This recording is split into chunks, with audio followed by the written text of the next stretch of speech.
Hello and welcome. My name is Alan, and today, well, this is the news and politics from around the world for Thursday, the 28th of September, 2023. The month is almost over. Anyway, let's get into this. First thing we're starting out with is an article from The Lever. Auto workers' electric vehicle lie. Or automakers' electric vehicle lie. Corporations say they can't meet auto workers' demands while also transitioning to electric vehicles. But they just need to fork over the money. The UAW, United Auto Workers, are entering their third week of the first ever simultaneous strike against the big three automakers. And for the first time, a sitting U.S. President, Joe Biden, joined them on the picket line. Executives at General Motors, Ford, and Stellantis are pushing back on worker demands by invoking the climate crisis. They say it is impossible to give workers what they want while also making a swift transition to manufacturing electric vehicles. Oh, man.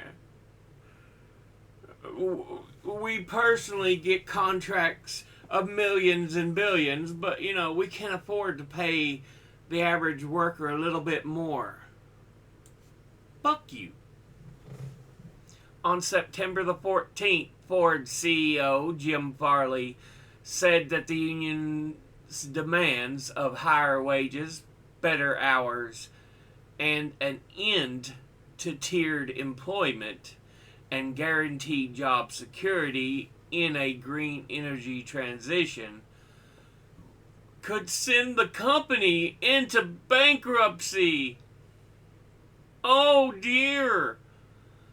Mary Barra, the CEO of GM, said that the union's demands are unrealistic and could make GM less competitive. Oh no!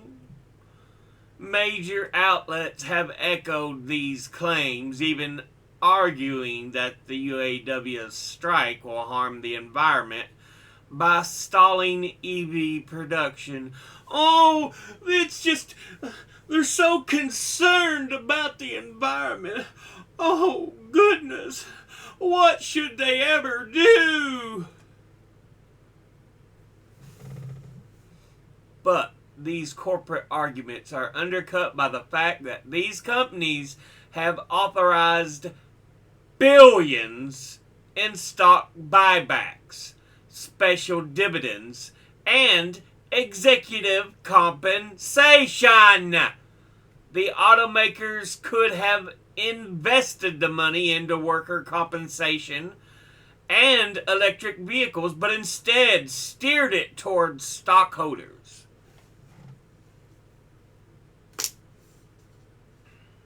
Yeah, it's all about the stock market now. You notice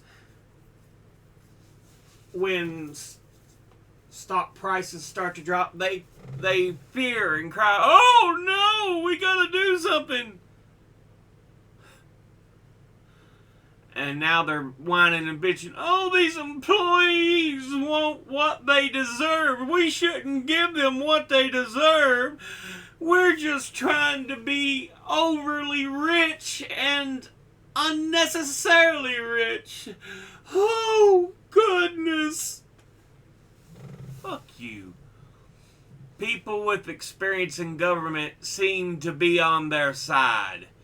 In 2009, Steve Ratner, President Barack Obama's former car czar, and the original negotiator in the post-2008 GM bankruptcy deal, helped forced the UAW to accept $11 billion in cuts to wages and benefits. Now Ratner claims the workers' demands are overly audacious and could cause Democrats to lose the next presidential election. Fuck you, Ratner. Fuck you. It's been 15 years since they've done that, and their contracts have been sitting at that. They need what they deserve, which is a decent wage. You know, decent work hours. Fuck. You know, I keep pointing out we're in a second Gilded Age, but people don't give a goddamn.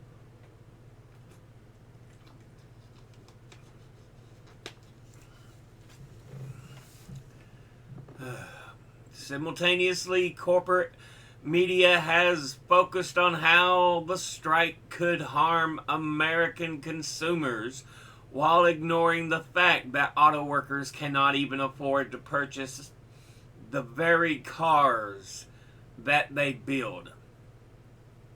Perhaps the most complex challenge to the union's demands, however, is the critique that the UAW, most of whose members support a move toward electric vehicles, will ultimately harm the environment. Oh! If you care about the environment, you will stop the strikes. Right, dear? That's right, dear. Those paws.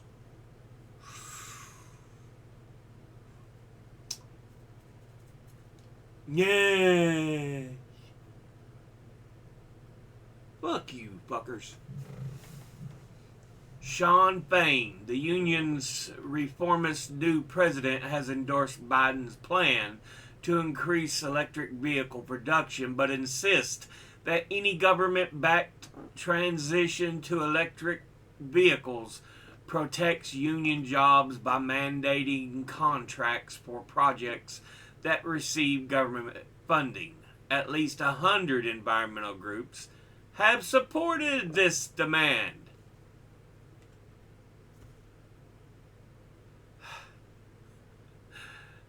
Yeah. It's just these car companies don't give a fuck about the workers. It's all about them. You know, I have thought about this, that maybe there needs to be a period of time when government steps in and takes over companies for a period so that, no, you're cut from the stock market until we decide to give back because you quit giving a damn about employees, so fuck you, your stockholders. We are going to run this as if it was a government functional facility. Fuck you until you decide to do the right thing. Honestly, that's how I feel it should be done. The big three have long been obstacles to a green transition. By the 1960s, scientists at the major automakers knew that carbon monoxide, nitrogen oxides, and hydrocarbons produced in car exhaust contributed to climate change. And in the 1980s, instead of investing in new technology, GM began authorizing stock buybacks and special dividends and tying CEO compensation to stock performance. But in the 1990s, GM still had a chance to lead the industry's turn to electric vehicles. By 1996, GM had thousands of electric cars on the roads, which they literally crushed 3 years later after backhand dealing from the fossil fuel industry relaxed government mandates to build electric vehicles and allowed automakers to give up on the project. As GM spent more on buybacks, the company shrank. In 1986, GM employed nearly 900,000 people. Today, it employs 167,000.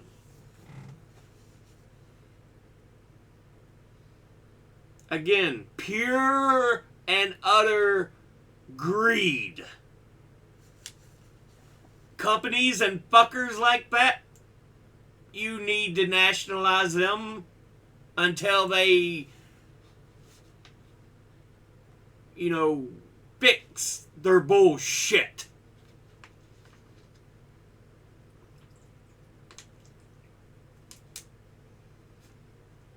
Honestly. Fuckers like that piss me the goddamn hell off.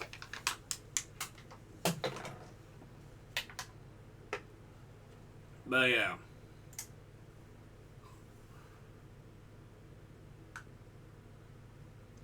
They claim, oh, we can't do that if you want to go electric. But they didn't give a shit about electric when they've had the fucking chance. So, fuck them. This is from ProPublica. Life in limbo. Victims of New Mexico's biggest wildfire wait for checks from the federal government to rebuild. Congress set aside $4 billion to compensate victims after the U.S. Forest Service accidentally set the largest wildfire in state history. The vast majority of victims haven't been paid, and many can't rebuild until they are. Jeez. On a recent sunny morning in the high pastures of northern New Mexico, Tito Naranjo greeted a pair of federal surveyors on a patch of gravel where his traditional adobe house once stood. Naranjo used his walking stick to show them the outline of where his sunroom had been before it burned up in a wildfire accidentally set by the U.S. Forest Service last year. They walked slowly to the edge of the property, past a blackened willow tree that once held a tire swing, and stepped over a creek now empty of trout. The tour confirmed what satellite imagery hinted at. This 97-acre property was a total loss. The home Naranjo and his wife had shared for 50 years, a stand of aspen trees, a small apple orchard, miles of fencing, and a bridge he had built himself, all gone. Naranjo 86 hasn't laid the first adobe brick of a replacement home, hammered a fence post, or planted a single tree.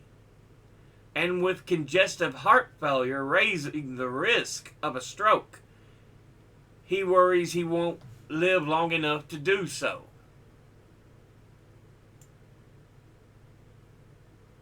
"17 months after losing their homes and livelihoods in the Hermit's Peak, California canyon fire, Naranjo and thousands of others in the aging rural communities in New Mexico's Sangre de Cristo Mountains are still waiting for money to rebuild.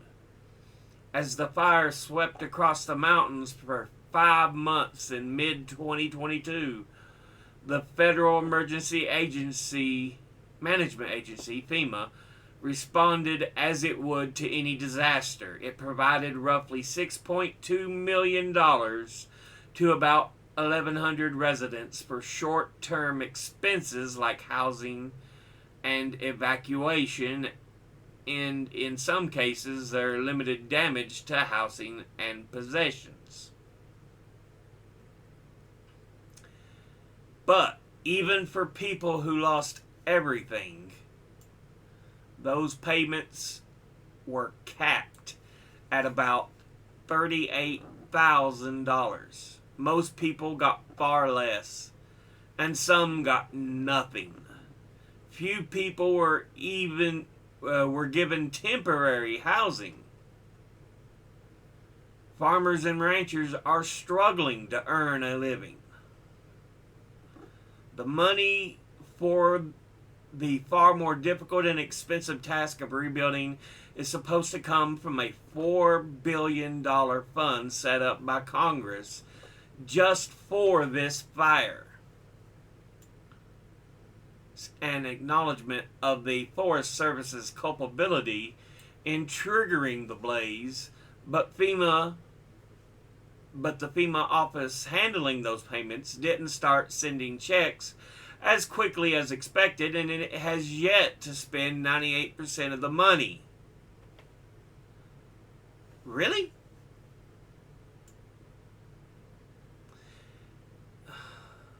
FEMA has defended its rollout of the claims office, saying it is moving as fast as a federal agency can. Normally, FEMA offers only short-term disaster aid. This is only the second time it has been tasked with paying survivors so they could rebuild after a federal agency lost control of a prescribed burn meant to prevent a wildfire. FEMA established policies, hired staff, and opened offices in 8 months. Faced with delays in getting paid and questions about what FEMA will ultimately cover, a local attorney representing Naranjo and several hundred other survivors recently convinced a federal judge to allow some of her aging, infirm clients to testify under oath about what they have lost. An unusual move intended to preserve knowledge that their relatives don't have. Yeah, look.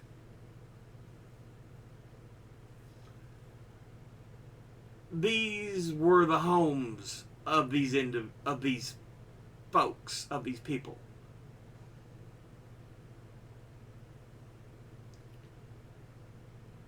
There are things the government does to try to prevent worse disasters, but shit can happen, as it did in this case. You know, they usually do small prescribed burns to back away as far so the fire wouldn't be able to jump, but instead it screwed up, and it ended up being costly itself. But like I said, the people that live or lived in these homes, you know, it talks about some of them being ranches because that was their way of life. Raise the livestock,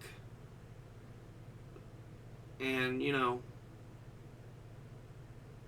that was how you lived. Not everybody who owns a ranch is fucking rich. It's just some days, a lot of it's just a day-to-day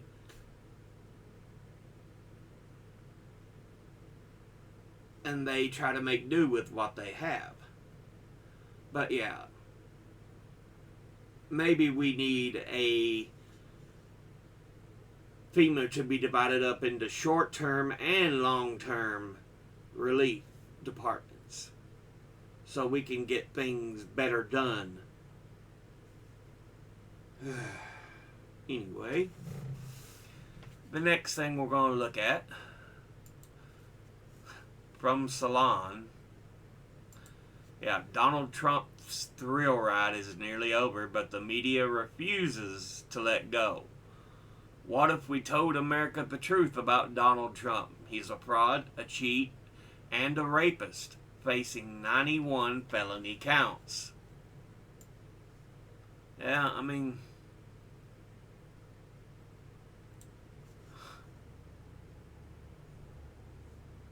it's true. He has so much ego, and he's so power hungry. He don't want to give up, and the press is so obsessed now. When in 2016 they did their best to ignore him when he was running for president. It's ridiculous. This is from Common Dreams. Top tier trolling. Fetterman gifts the House of Representative GOP a case of Bud Light over the Biden impeachment hearing.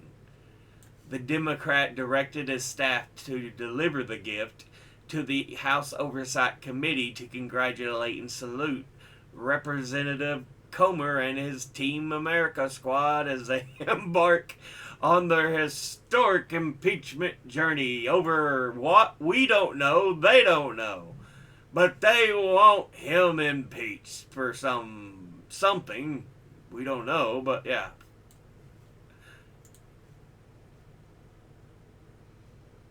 Oh, goodness. Anyway.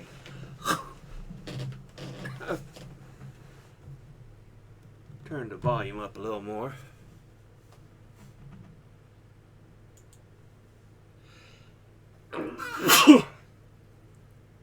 Yeah.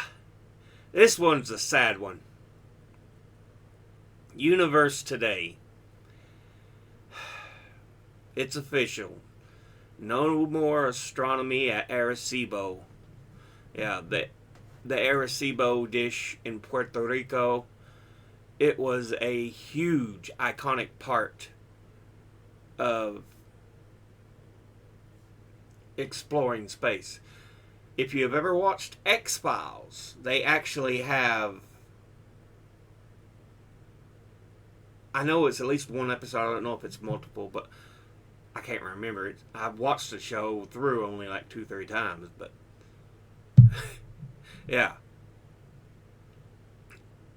He ends up at, Mulder ends up at the Arecibo place, and he's like getting these signals, and it's like, oh my goodness. But yeah, even though the National Science Foundation announced last year that it would rebuild or replace the iconic Arecibo radio dish in Puerto Rico, which collapsed in 2020, a glimmer of hope remained among supporters that the remaining astronomy infrastructure would be utilized in some way.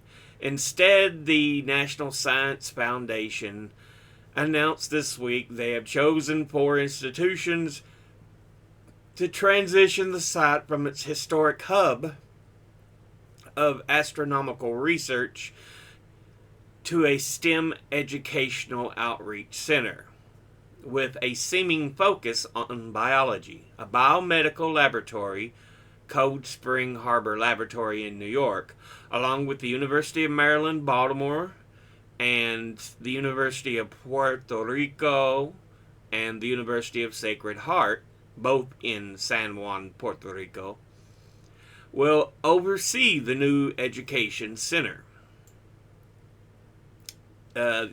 National Science Foundation said they will invest over $5 million in the site over 5 years to create the Arecibo Center for culturally relevant and inclusive science education, computational skills, and community engagement. According to the press release, said the site will serve as a catalyst for increased and inclusive engagement in a broad range of science, technology, engineering, and mathematics disciplines, cutting-edge research, and workforce development initiatives by students, teachers, researchers, local communities, and the public within and outside of Puerto Rico. It's scheduled to open in early 2024. But yeah. That's what it was like before. You had the giant satellite dish, and then that's what since happened.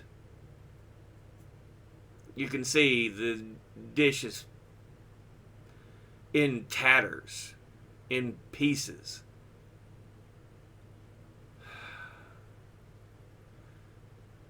Yeah. It was completed in 1963 for over 50 years until China's 500-meter aperture spherical telescope was completed in 2016. It was the world's largest single aperture telescope. It was used in 3 major areas of research: radio astronomy, atmospheric science, and radar astronomy. So yeah. Issues began in 2017 when Hurricane Maria tore through Puerto Rico, shearing off one of the 29 meter, 96 foot tall antennas suspended above the dish, with falling debris puncturing the dish in several places. And then in early 2020, earthquakes temporarily closing the observatory for safety reasons. Then a succession of cable failures ultimately led to the December 2020 collapse of the 900-ton instrument platform, suspended above the observatory, which crashed down on the iconic telescope's giant dish. That's just... that is so sad. That is... It's been one of the largest dishes used for studying. And, yeah, over the last 6 years... well, it wasn't even 6 years. 2017 to 2020, 3 years. It really started falling apart. I'm sure it could have always been reinforced as far as structure before then. We don't know how much or how little was done for that, but alright, now we go to The Guardian. And I just thought this was interesting. First evidence of spinning black hole detected by scientists.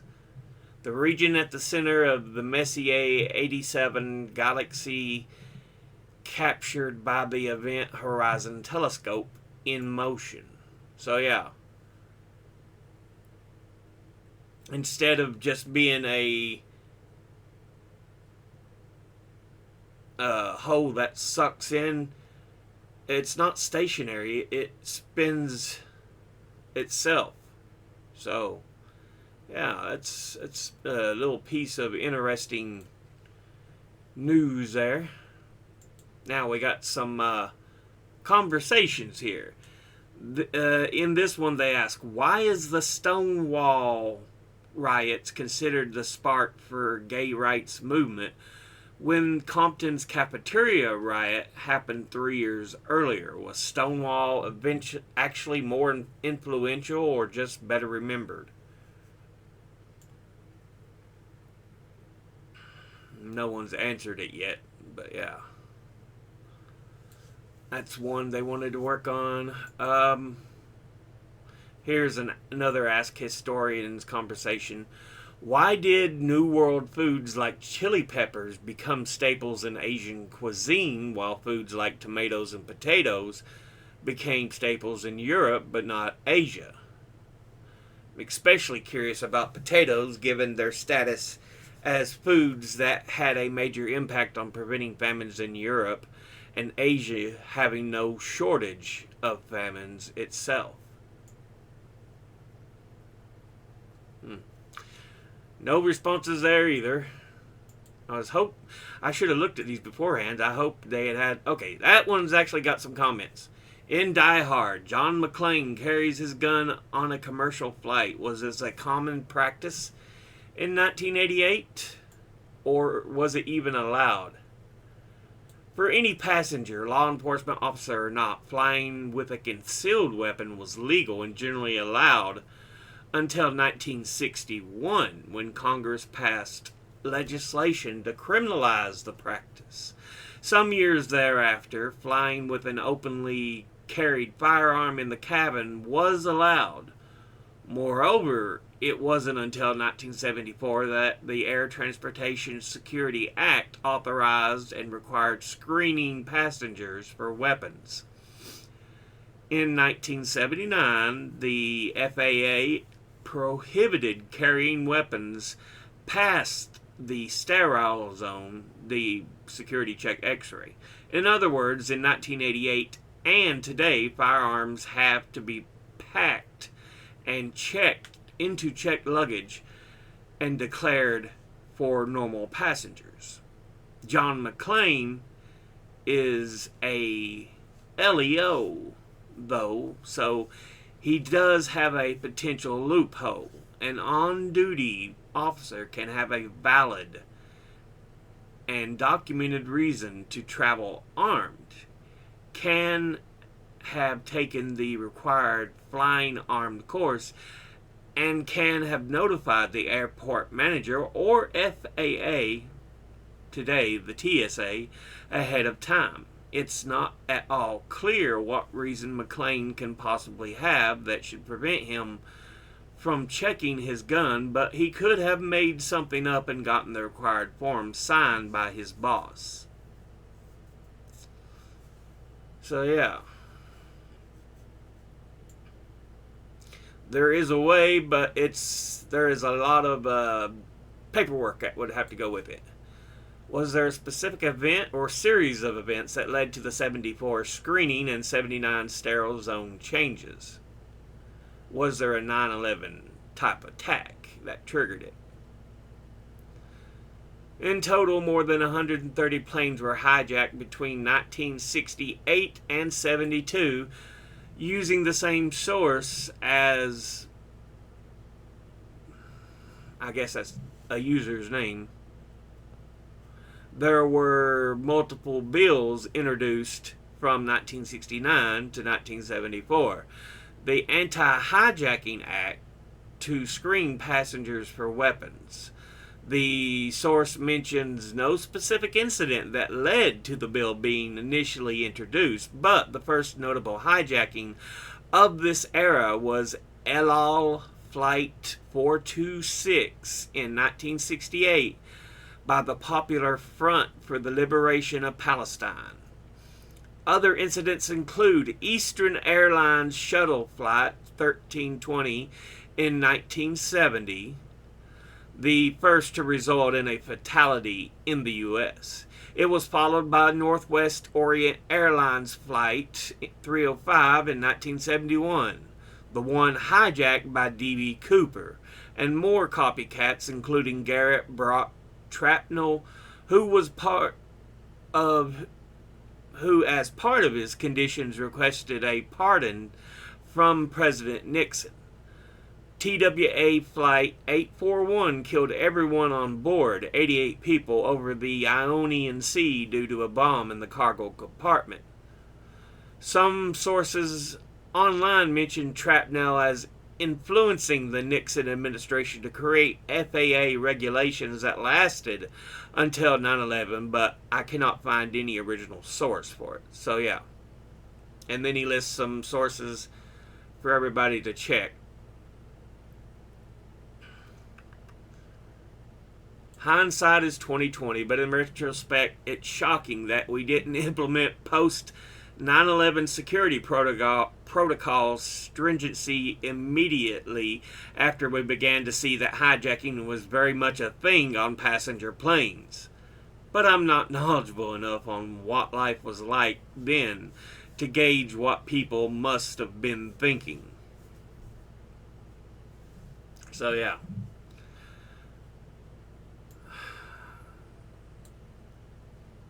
I mean, I'm sure people were like, oh, this is horrible. But luckily, it's just the one.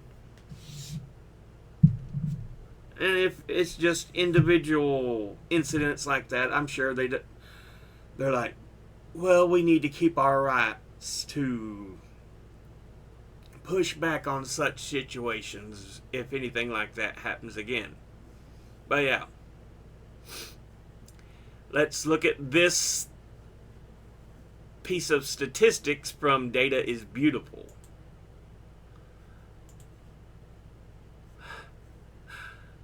Celebrity Jeopardy performances by occupation from 1992 to 2015.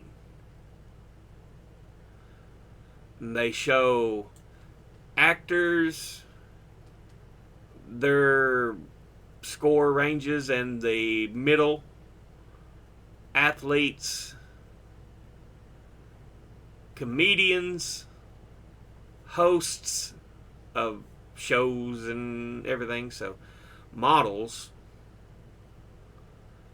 musicians, politicians and military, reporters, and writers and directors. Now you notice the highest up, reporter. Then it would be over here, the comedian. And then you kind of have a tie between actors, politicians, no, that's musician, hosts, and actors. Those are right there, but yeah, comedian, and then of course reporter. Actually, that's double. Two comedians almost have the same thing, so yeah. It's kind of interesting how it shows who is more well informed by what they do. So yeah. I mean, oh, it's got a small sample size. Poor models all the way down here as far as average. The lowest level, musician, and then reporter. So reporter's got the longest difference.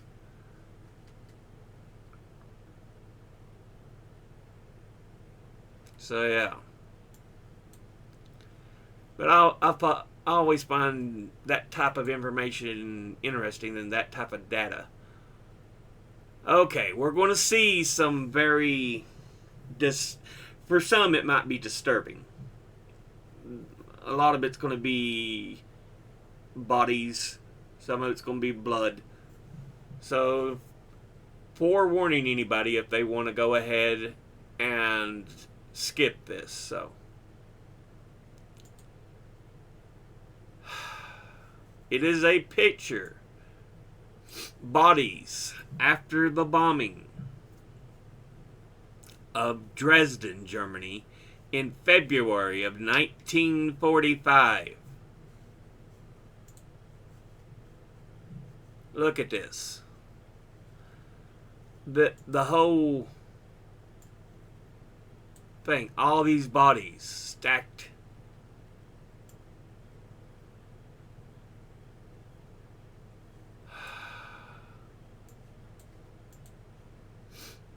I mean, for people who don't realize how bad World War II actually was,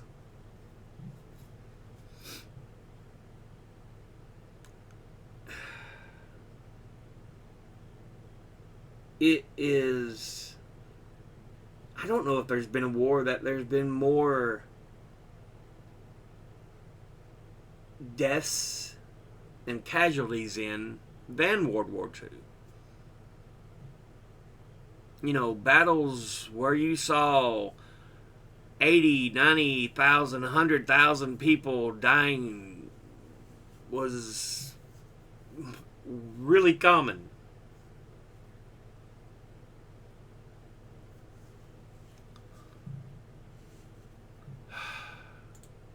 Next image.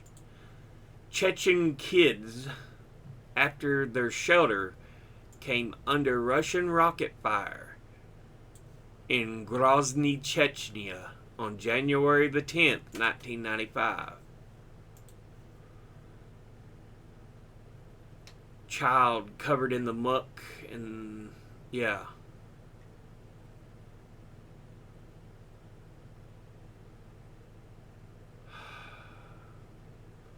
And she looks white because I'm sure it's like plaster and stuff that kind of like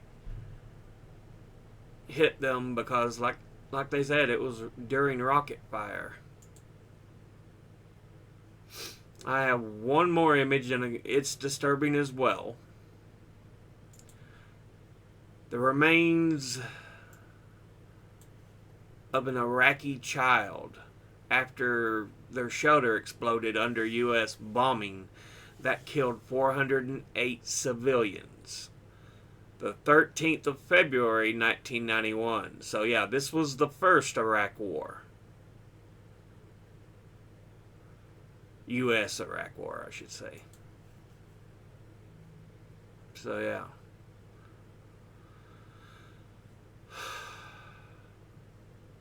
That's just, it's wrong. But people need to see, to understand how bad this was. So yeah. Now, for something to kind of lighten it a little bit, Marilyn Monroe filming the scene where her dress blows up over the windy subway grate. So yeah. What was the name of that movie? Gentlemen's Prefer Blondes, I think was the one it was. But yeah. The infamous subway grate movie. She's standing over the subway grate and all of a sudden the air comes up and she's like... So yeah. But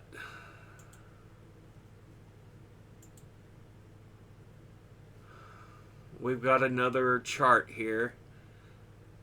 I just feel it's one that needs to be seen.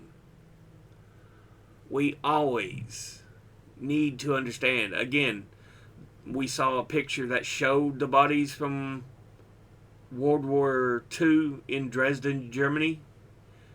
This is World War II deaths. The Axis military, the three main countries, Italy, Germany, and Japan, that were seen as... They were seen by many as the evil force. There was also Romania, Hungary, but of course they didn't have near as much as the others did, an impact in it and such. Axis civilians 4%, so they lose 17%, but the Allied countries gave a lot. Allied military, 25% of the deaths. And Allied civilians, 58%.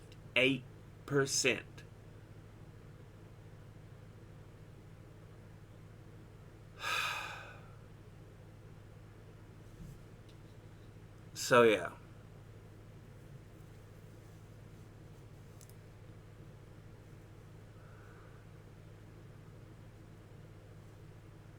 I'm not sure what these bars are,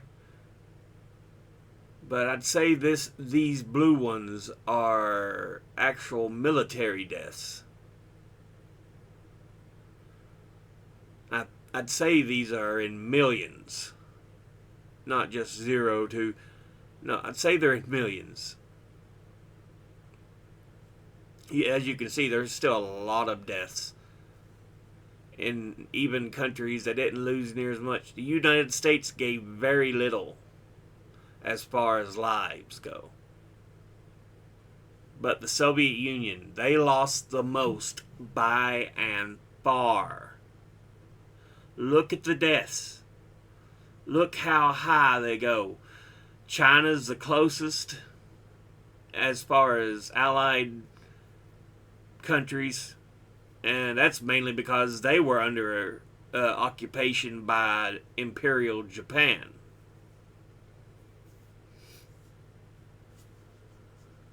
Yeah. There was just, what was it, the rape of Nanking or Nanjing? I'm not sure. But yeah, they had prison camps. There was so much abuse by the Imperial Japanese military upon China. And even today, there's an uneasy feeling between the two countries.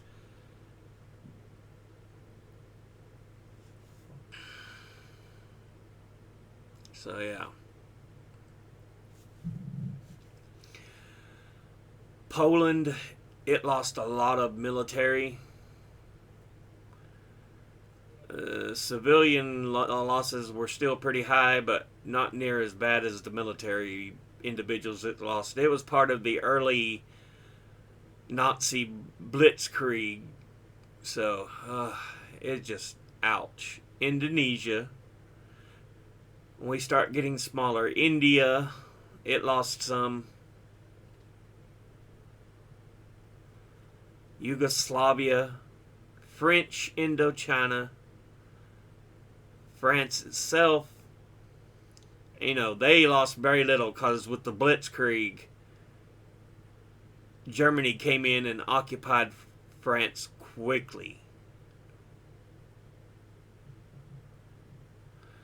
The United Kingdom, now they had where they had to do shut the lights out and everything during Luftwaffe attacks from Nazi Germany.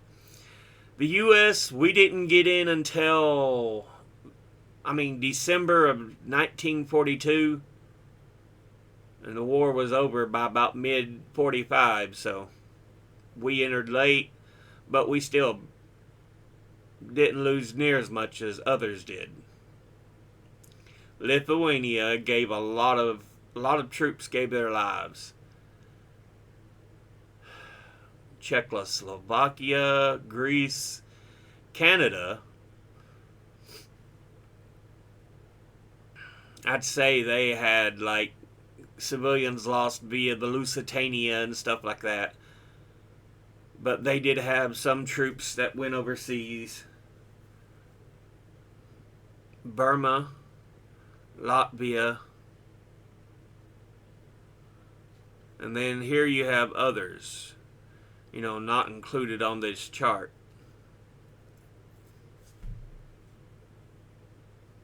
And again, think of these as millions. 2 million, 4 million, 6 million. Huge, huge amounts. Soviet Union, almost 24 civilian lives. And I'm assuming that's what the two different bars represent. One's military and the other's civilian.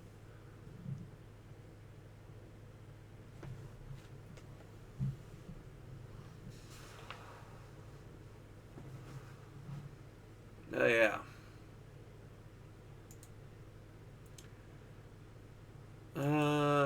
Okay, now we get some videos we get to look at. Pause. Before we play, Gary Chambers. If what happened to the black people in the Brave Cave, a black site where black people were kidnapped and terrorized by police, had happened to white people, the police would already be in jail.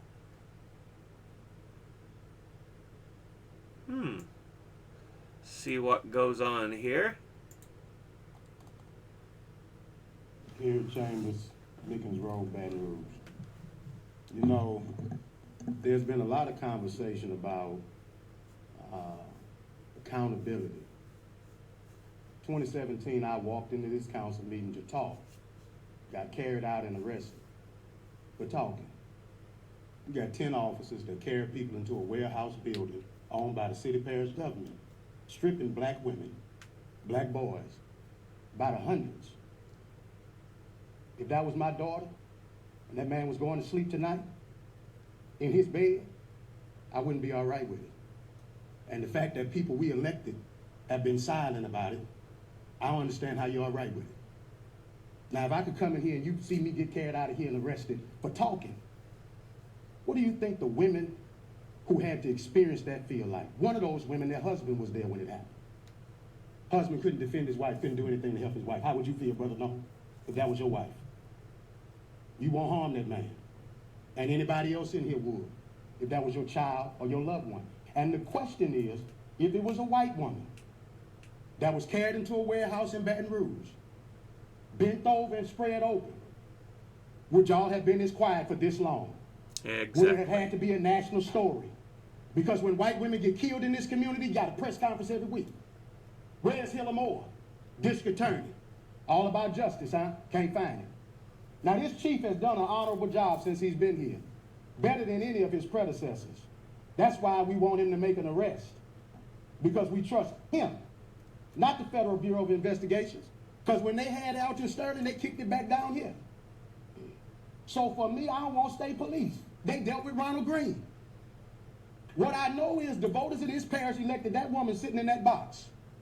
And she has this man sitting in that chair. And we trust them to do the job we elected them to do. And passing the ball ain't good enough for me. Now, I ain't come down here bothering y'all since y'all been on this council. I've been minding my business. But whenever black folks are terrorizing this community, that's my business. And I'm gonna show up. Because too often we ignore the humanity of black people in this community. If it was happening in South Baton Rouge, it'd be hell all over this city. The sheriff's department would be raining down hell on anybody involved. Charlie Lawrence went to bed in his own bed last night.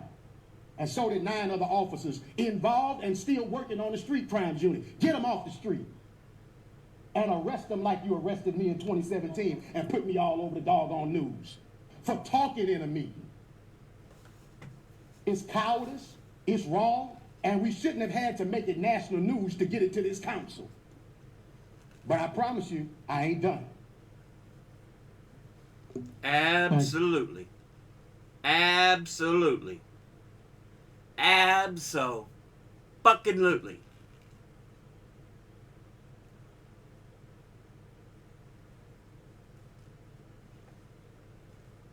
You know, you're supposed to be elected to serve the people, not yourselves, not the rich, but the people, you know, the majority. But they don't give a shit, unfortunately. That's the way it is in most of this, well, I won't say all, but in the majority of this country. That's the way it seems to be. But we got one other video here. Representative Jasmine Crockett eviscerates Republican argument into President Biden's unfounded impeachment charges. Yeah, their attempt to impeach Biden is such bullshit. They know it's bullshit, but, you know, they're doing it because it's like, well, we want to be able to impeach him. It ain't going to go nowhere, fuckers. Anyway, let's listen to Miss Crockett. Have you ever heard them say "if" since we've been sitting here for I don't know how long? Yes, I've been taking a tally. Oh, okay. Can you show us? Can And you tell so us what the tally is? More than 35 times, the Republican witnesses and Republican members of the committee have used the word if. Thank you so much for that. Because honestly, if they would continue to say if or Hunter and we were playing a drinking game, I would be drunk by now. Because I promise you, they have not talked about the subject of this, which would be the president. But let me tell you something that was so disturbing as I walked in to this chamber today. As I prepared, I said, what is the crime? Because when you're talking about impeachment, you're talking about high crimes or misdemeanors. And I can't seem to find the crime. And honestly, no one has testified of what crime they believe the president of the United States has committed. But when we start talking about things that look like evidence, they want to act like they blind. They don't know what this is. These are our national secrets. Looks like in the shitter to me.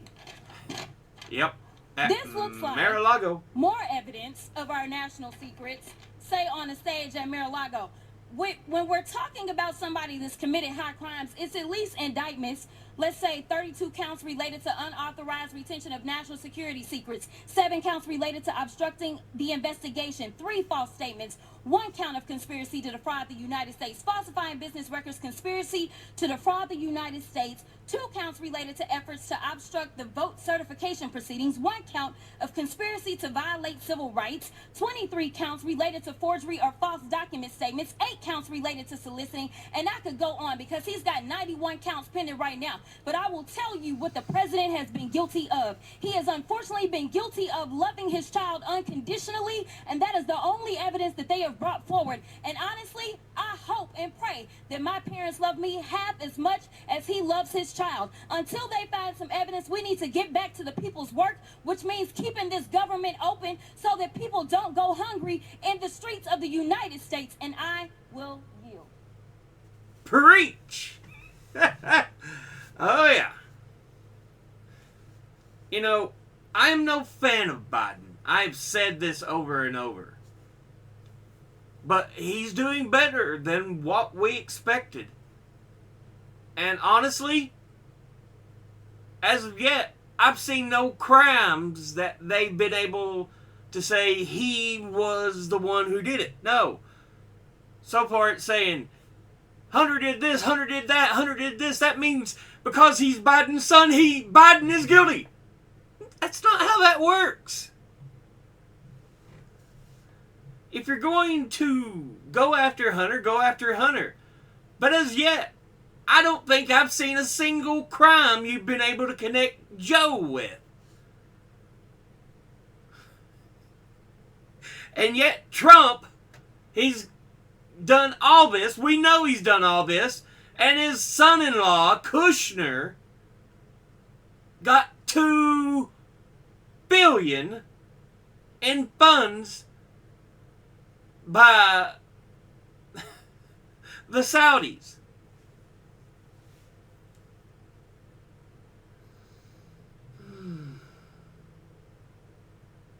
You know, if you want to go after somebody, go after fucking Menendez. It's clear as a goddamn bell. He's guilty. But instead, I'm hearing all of a sudden from Republicans, oh, he's being mistreated by the other Democrats. The fuck you, smoking motherfucker. What the goddamn fuck are you on? Because it sounds like it's pretty damn good if that's what you fucking believe. Fuck. God. Anyway, I'll go ahead and end this episode here. As always, educate thyself. Think, read, study, learn. Someone tells you something you have trouble believing, ask them to cite their sources. I'll be putting my sources links here to in the description box below the video. Thank you all for watching. I'll see you all in the next one. Until then, later.